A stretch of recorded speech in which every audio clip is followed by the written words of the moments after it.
की आपल्याला खूप काही बोलायचं होतं, परंतु टायमिंगमुळे त्या बरेचसे कार्यक्रम आपले पुन्हा बाजूला सारलेले आहेत. केवळ त्यांनी सर्वांना आपण एक विनंती केली आणि ती विनंतीला मान देऊन या ठिकाणी असेल. मी ज्या ज्या महिलांना संविधान बुक वाटलेलं आहे त्यांना विनंती करतो की त्यांची एक इच्छा होती साहेब की त्यांच्या हस्ते संविधान द्यायचे, की ज्यांना ज्यांना संविधान दिले त्या मंचवर या, ते संविधान बुक घेऊन या. संविधान बुक बरोबर घेऊन यायचे. संविधान बुक बरोबर घेऊन या. पटकन व्यासपीठावर पटकन पटकन चला.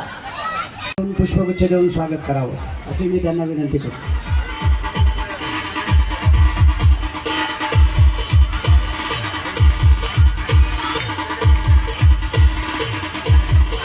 या कार्यक्रमाला उपस्थित असलेले विनोद पुरुषी साहेब, तसेच शिवनसरा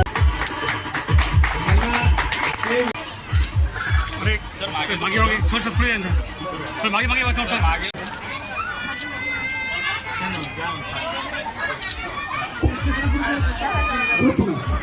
या लवकर.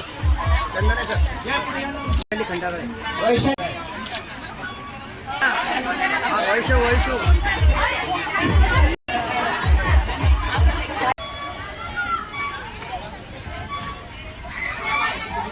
आज या ठिकाणी आमचे मित्र बाबूरावजी नरोडे यांनी आंबेडकर जयंतीनिमित्त 200 संविधानाचा वाटपाचा कार्यक्रम या ठिकाणी ठेवला आहे. खऱ्या अर्थानं बाबासाहेब आंबेडकर जयंती ही देशभर नाही तर जगभर साजरी केली जाते.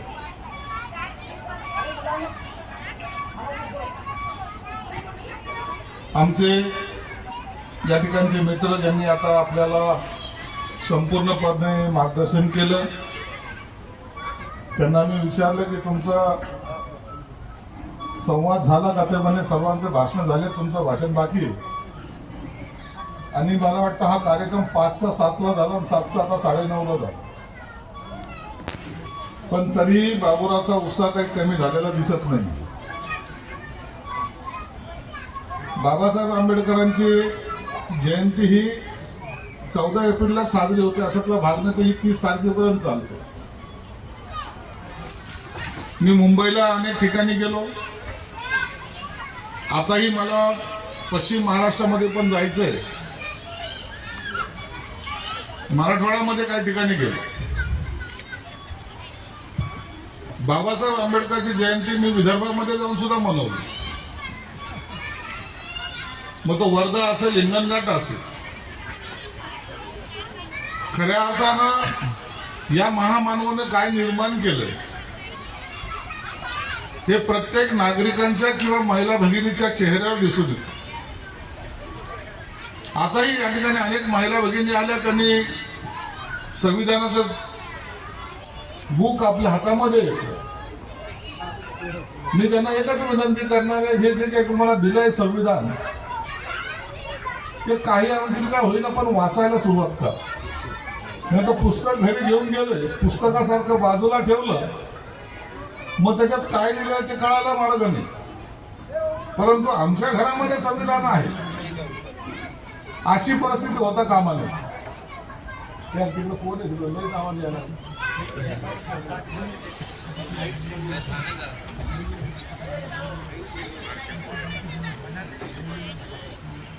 आंबेडकर जयंती साजरी करत असताना अनेक जण आपापल्या पद्धतीने बाबासाहेब आंबेडकरांच्या बद्दलचं मत व्यक्त करत असतात. ज्यांना बाबासाहेब आंबेडकर कळाले ते त्यांच्या पद्धतीने मांडतही असतात. मी एका विद्वानाला असंच सांगितलं की हा जगातला असा एकमेव माणूस आहे.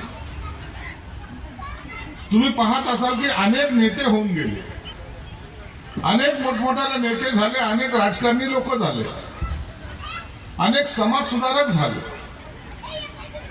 परंतु त्यापैकी काही लोकांची जयंती आजही उत्साहात साजरी होते. परंतु काही जे काही सो कॉल्ड नेते होते ते काळाच्या ओघामध्ये बाद झाल्यासारखं झालं. जयंती आली, टेबलावर फोटो ठेवला, एक हार टाकला की कार्यक्रम संपला. कधी त्यांची आता मिरवणूक आली जाते. याचं कारण असं आहे की बाबासाहेब आंबेडकर हे सेल्फ मेड नेते होते. मी हा शब्द मुद्दामून अनेक ठिकाणी वापरतो की बाबासाहेब आंबेडकर तर काय सेल्फ मेड नेते होते. बाकीचे जे काही त्याच्यानंतरच्या काळामधले जे नेते झाले ते त्यांना स्पॉन्सर्ड नेते म्हणतात. कोणीतरी त्यांना नेतेपणाचं आव आणून त्यांना उभं करणं आणि त्यांना मोठं करणं हे काम अनेकांनी केलं. फक्त बाबासाहेब आंबेडकरांनी घटना लिहिली का तर नाही. घटनेबरोबर अनेक विषय आजही आमचे काही लोक सांगताना फक्त बाबासाहेब सांगायचा प्रयत्न करतात, परंतु त्यांनी महिलाबद्दल काय त्यांचं मत होतं, त्यांचं शेतीबद्दल काय मत होतं, त्यांचं शिक्षणाबद्दल काय मत होतं, त्यांचं कोणत्याही आर्थिक बाबीबद्दल काय मत होतं, अर्थशास्त्रज्ञ ते होते. म्हणून प्रत्येक गोष्टीवरचं जर तुम्हाला जर काही पाहायचं असेल तर ते त्यांच्या भाषणामध्ये आपल्याला ताबडतोब दिसून येईल की बाबासाहेब हे एका विषयाशी संबंधित नव्हते. तर असलेले आपल्या या सगळ्या राजकारणामध्ये देशाच्या जडणघडणमध्ये ज्या ज्या भागाचा समावेश होतो त्या त्या प्रश्नावर बाबासाहेबांनी आपली भूमिका स्पष्ट मांडलेली आहे. एक आहे, तुम्हाला सर्वांना विनंती आहे की बाबासाहेब आंबेडकरांना फक्त समजून घ्या. बाबासाहेब आंबेडकर समजणं इतकं सोपं नाहीये. अनेक पिढ्या जरी तुमच्या गेल्या तरी बाबासाहेब पूर्णपणे कळायला तेवढा वेळ लागणारच. काही लोकांनी, प्रत्येक राजकीय नेत्यांनी बाबासाहेब आंबेडकरांना एका समाजापुरता नेण्याचा प्रयत्न केला. काही राजकीय नेत्यांनी जातीचं नाव लावलं. अनेक हा महापुरुष झाला तो जातीचा, हा महापुरुष झाला तो त्या जातीचा. हे जातपातच्या पलीकडचे असलेले हे महामानव आहेत, म्हणून आज जगभर त्यांचा सन्मान होतो. मी तर बराकमध्ये अनेक वेळेला म्हणतो, देशाचे राष्ट्रपती किती झाले माहीत नाही, देशाचे पंतप्रधान किती झालेत माहीत नाही, अनेक मुख्यमंत्री झाले माहीत नाही, त्यांच्या खुर्च्या कधी आल्या आणि कधी गेल्या हे कधी कळालं नाही. परंतु जगामध्ये एकमेव असा नेता आहे बाबासाहेब आंबेडकर, ज्यांची खुर्ची कुणी हलवू शकलं नाही, एवढी ताकद त्यांच्यामध्ये होती.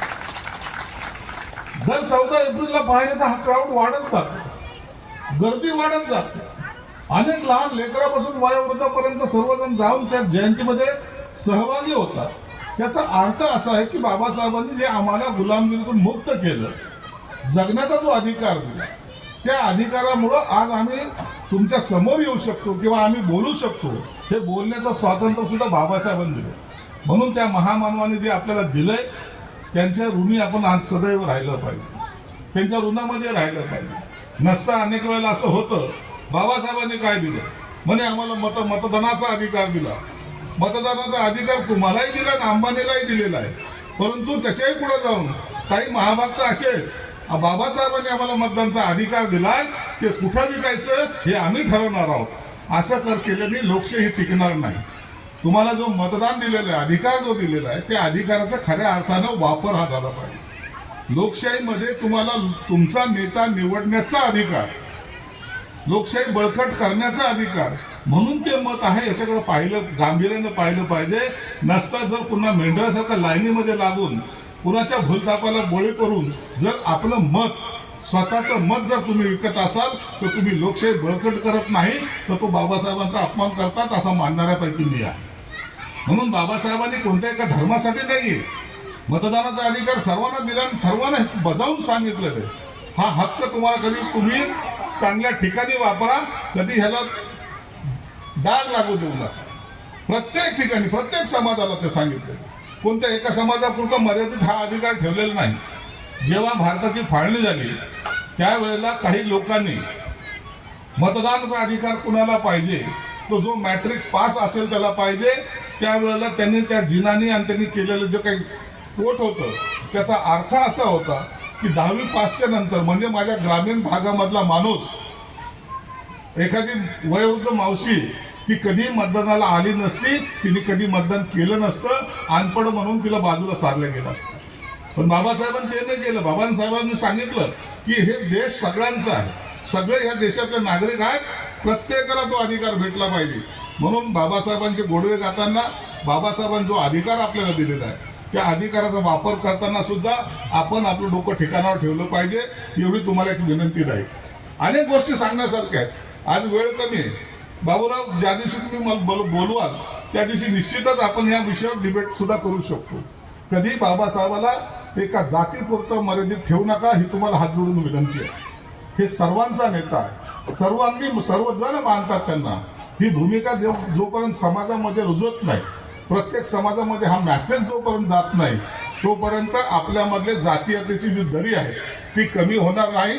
म्हणून विचार करताना व्यापक विचार हा आपण केला पाहिजे आणि त्याच विचाराने आपला हा रथ पुढे घेऊन गेला पाहिजे. आज मला यायला उशीरही झाला आणि अनेक कार्यक्रमाला सुद्धा जायचंय, म्हणून तुमच्या सर्वांची माफी, उशीर आल्याबद्दल माफी मागतो. आणि बाबूरावने एक चांगला संकल्प या ठिकाणी केला. अनेकांना हारपुरे देऊन आपण सत्कार करतो, परंतु एक ठेवा जो प्रत्येकाच्या घरात जाणार आहे, त्यांना जेव्हा केव्हा वाटेल की खरंच बाबासाहेबांनी काय केलं, 2 पानं जरी चालले तर पूर्ण संविधान तुम्ही वाचाल याची गॅरंटी मला आहे. माझ्याही खात्यातर्फे घर संविधान म्हणून जवळपास आम्ही लाखो प्रति घरोघर वाटलेले आहेत. म्हणून बाबूरावचा हा उपक्रम मला मनापासून आवडला. भविष्यात सुद्धा बाबूराव तुम्ही असे जे काही सार्वजनिक कार्यक्रम घ्याल त्यासाठी आमचा नेहमी तुम्हाला पाठिंबा राहील आणि तुमच्या कार्यक्रमाला येण्याचं आम्हाला सौभाग्य मिळतं, एक आनंद होतो. पुन्हा तुम्हा सर्वांचे धन्यवाद मानतो. या ठिकाणी थांबतो. धन्यवाद. जय हिंद, जय महाराष्ट्र, जय भीम. विश्वरत्न डॉक्टर बाबासाहेब आंबेडकर यांच्या जयंतीनिमित्त 200 संविधानाचं वाटप करण्यात आलं. काय सांगाल याबद्दल? मी 2013पासून 2026पर्यंत आतापर्यंत 1,500 संविधान बुकाचं या ठिकाणी वितरण केलेलं आहे.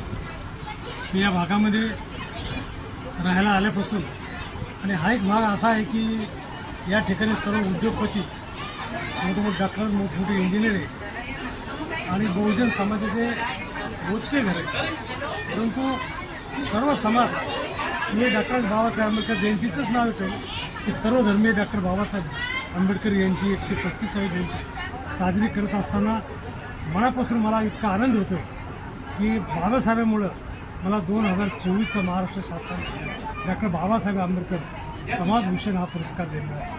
आणि तेव्हापासून मी मनामध्ये असं ठरलं की 14 एप्रिलला दुसरं काही न करताना फक्त जयंतीला झोपडपट्टीमध्ये, घराघरामध्ये, प्रत्येक नागरिकाच्या घरामध्ये संविधान हे गेलं पाहिजे, त्यांच्या मुलाबाळाला या संविधानाचा उपयोग झाला पाहिजे, या हेतूनं हा कार्यक्रम मी प्रत्येक वर्षी करतो आहे. आणि मला या भागातील प्रत्येक नागरिकांबरोबर साथ दिली. पालकमंत्र्याचा सुद्धा मला या ठिकाणी फार मोठा मदतीचा आणि सिंहाचा वाटा आहे. परंतु मी कोणतंही डोनेशन न घेताना, एक माझी सवय आहे लहानपणी की कोणाकोणा 5 रुपये न घेताना आपल्या वर्षभर एकच काम करायचं की संविधानासाठी जे काही बजेट लागतं ते स्वतः घरी तयार करायचं आणि त्या संविधान पुस्तक पैशामध्ये ते संविधान बुक आणायचं आणि हा कार्यक्रम करायचा. म्हणजे त्याच्यामुळं काय होतं की पुढारीपणामध्ये लोक त्याचा भरगणी गोळा करणं किंवा बाकी इतर गोष्टी करणं, म्हणजे ते आपल्या थेरीमध्ये नाही. मला पत्रकार बंधूंना पण, मला जुने पत्रकार माझे खूप मित्र आहेत जवळचे, त्यांनी मला या वरून साथ दिलेली आहे. यानंतरही मला द्यावा आणि या माध्यमाला, या संविधान माध्यमाला त्यांनी एक मोठ्या प्रमाणात प्रसिद्ध द्यावं असं मी पत्रकार बंधूंनासुद्धा या माध्यमातून विनंती केली. पालकमंत्री संजय शिरसाट साहेब आपले जुने मित्र आहेत आणि या त्यांनी कार्यक्रमाला उपस्थित असलेले पत्रकार बंधू आणि सर्व नागरिक आणि बंधू भगिनी उपस्थित राहिल्याबद्दल सर्वांचे पुनश्च एकदा 6वीला असताना संजय शिरसाटच्या घरासमोर माझे आईवडील भाजीपाला विकायचे आणि संजय शिरसाट महात्मा फुले हायस्कूलला पदमपुरीच्या शाळेमध्ये होता आणि मी मातोश्री रमाबाई आंबेडकर हायस्कूल आणि तो 5वी-6वीला तिथे होता, मी 5वी-6वीला रमाबाई आंबेडकर हायस्कूलला होतो. 50 वर्ष या गोष्टीला उलटून गेले. परंतु संजय शिरसाट माझे मी भारतीय जनता पक्ष काम करतो, संजय शिरसाट शिवसेनेमध्ये काम करतो.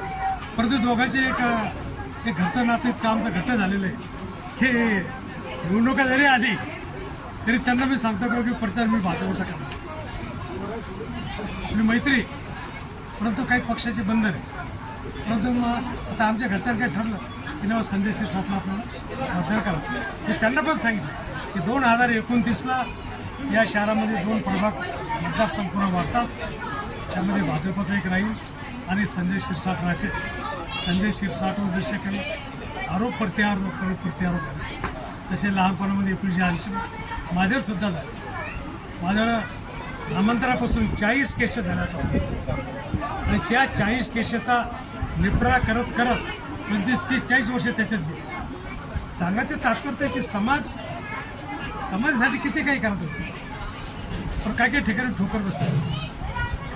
या भागामध्ये मतदारसंघच हा असा बनला गेला की 47,000 मतदारसंघ आहे या प्रभागामध्ये 28 मध्ये, आणि सारे जास्त हिंदू बेल्ट असल्यामुळं या ठिकाणी MIMचे 4 लोक निवडून आले आणि हिंदू जनजागृतीचा कार्यक्रम चालला.